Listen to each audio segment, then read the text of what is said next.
Hi, and welcome to Real Talks. I'm Sue Quackenbush, Chief People Officer at Dynatrace and your podcast host. I'm inviting Dynatracers from around the globe to have real conversations about their experiences shaping our vibrant global culture.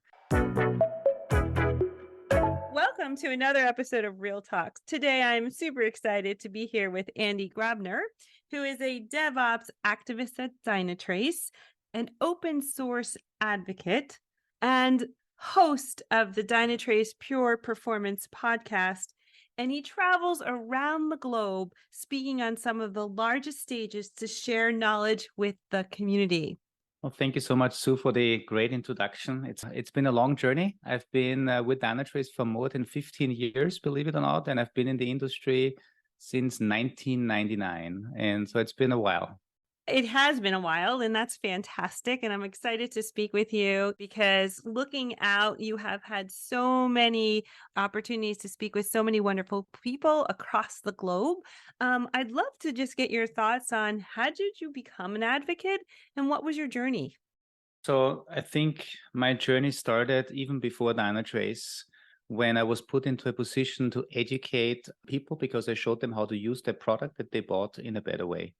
And this gave me a lot of great feedback and kind of like joy to help people with the software. And I think this is also what we do at Dynatrace. I started the podcast because I thought back then, this is the right thing to do. I remember the early days when we built a community around Dynatrace. And I always say, I have a better term for it. I always like to say, in my role, I am building a fan base for Dynatrace. Why a fan base? Because fans are typically loyal. They are attached to an organization, to a product, to a brand. And I'm just doing what I can do to use the great product that our colleagues are building and show it to people around the world and hope they will see the benefit it brings them and therefore convert them to fans so that they always want to come back and that they also become advocates for us. And I love the term fan base. Has this journey and this support led to any impact on your personal life? I would say so, and very much so, actually, because I was allowed to travel, because I was allowed to actually switch countries. So I grew up here in close to Linz, where Dynatrace was founded, but I spent about 8 years in the United States, in Boston. And first of all, one of the things that I learned in Boston pretty well, which I'm still very passionate about, is salsa dancing. This is something that some people know me when I travel around the world. I always ask for the salsa places. But the best thing that happened to me personally is that I also met my wife actually on the dance floor in Boston. And I always keep telling the story that when I met her, that she told me that she was working for a big bank. And she was actually working in a role that would have benefited from using Dynatrace, but they were using a competitive product. And back then, I wasn't really sure, should I ask her for a date or should I ask her for a meeting? And in the end, I got both. I got a date with her and I got a meeting with her boss. So it was a win-win situation. That is awesome. I love it. And on my bucket list is definitely to learn how to salsa dance. I'm always amazed at how graceful everyone is when they are dancing. So when you think about flipping to community and fan base and networking, right? Can you share any tips or experiences on how to build a community, how to build this fan base? First of all, it's a long-lasting effort that you need to put in. It's not something that you do and then immediately you build a fan base, unless you're really lucky. But the most important thing is you need to give people something that helps them, because without giving them something, you cannot expect things in return. And so what I tried to do is in the beginning, this was even before we started with YouTube, I started to collect my learnings and wrote down blogs, right? I wrote blogs about how to build better software, how to detect certain problem patterns in software based on findings I saw with the customers we spoke with. And so with this, I shared something through the medium of blogs with a global audience that then actually saw a benefit in it because they could avoid these mistakes that I've seen others do. So I gave them something that they could benefit from, even without having to buy the product, because I shared learnings independent of which product you would actually use when you're using observability tools, which is the space obviously we are in.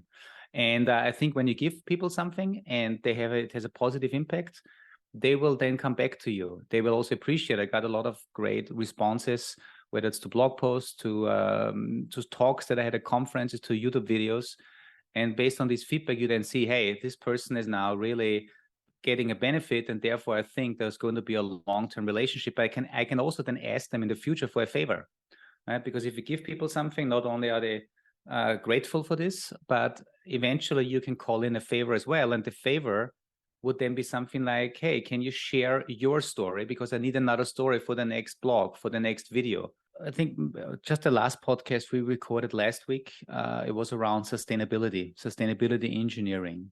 So I, for instance, did not know that when you're running workloads in the cloud, every cloud vendor has different data centers, and every data center has a different, let's say, sustainability code, or I'm not sure what it's called, like a label, right? Green energy, dark energy, and something like this. And so you can actually move around your workload based on whether at a particular time during the day, this data center uses more green energy than at a different time of the day.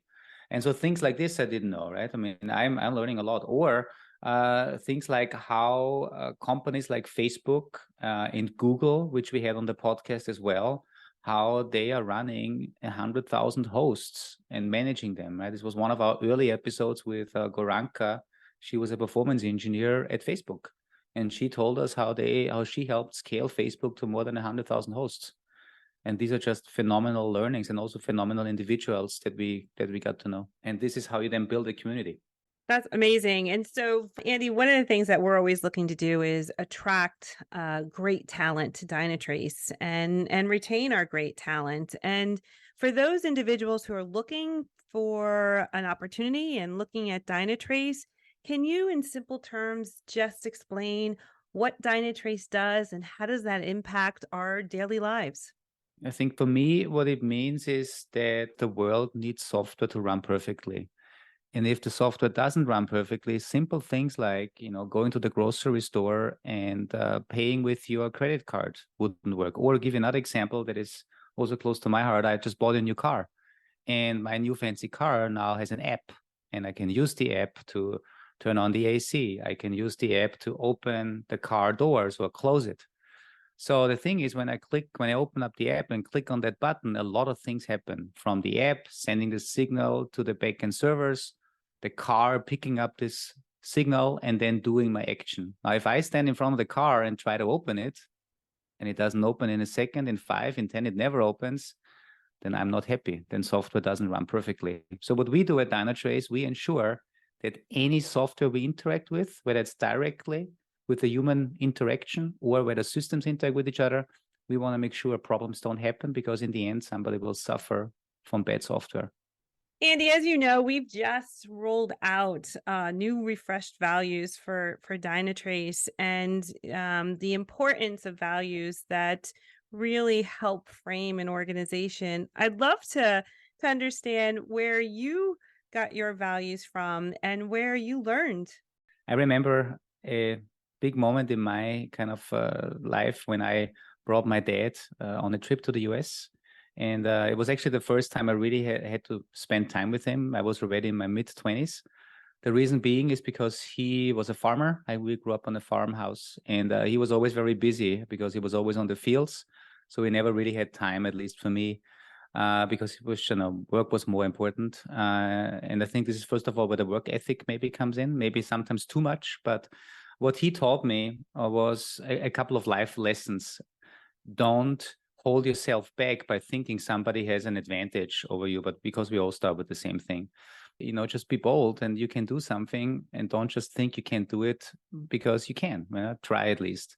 And then another thing he said, you got to talk and listen to people, because they will tell you what they need. And this is also where I believe some of the advocacy work comes in, and building a community, because if you listen to people on what they need, what their pains are, you can then better help them.